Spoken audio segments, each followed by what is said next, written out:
కల్కి పార్ట్ 2.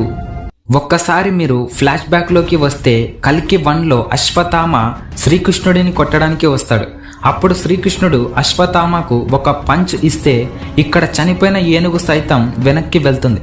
అప్పుడు శ్రీకృష్ణుడు ఇలా అంటాడు, కలియుగం వస్తుంది, కలి వస్తున్నాడు, ఆ ధర్మం పెరిగిపోయి ప్రపంచమంతా చీకటి అయిపోయినప్పుడు నేను ఇంకో అవతారం ఎత్తాలి.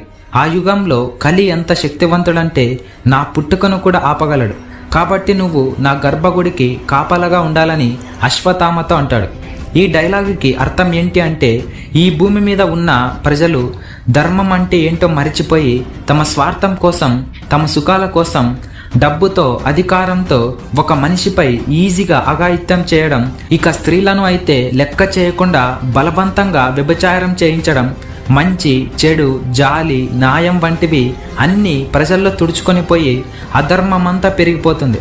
ఎవరితో అయితే డబ్బు ఉంటుందో వాడిదే పై చేయిగా ఉంటుంది. అంటే కలియుగంలో డబ్బు అనేది యూనిట్లో కొలుస్తారు. ఇలాంటి కలియుగంలోనే కలి పుడతాడు.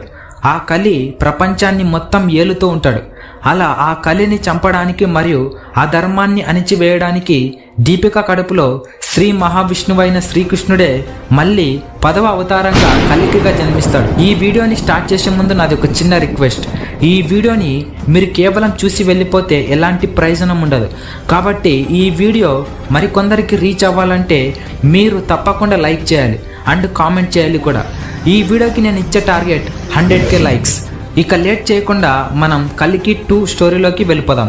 మీరు ఫ్లాష్ బ్యాక్లోకి వస్తే క్లైమాక్స్ సీన్లో ప్రభాస్ దీపికని కాంప్లెక్స్ పాప అని తన బుజ్జి కార్లో దీపికని ఎక్కించుకొని వెళ్ళడానికి ప్రయత్నిస్తూ ఉంటాడు.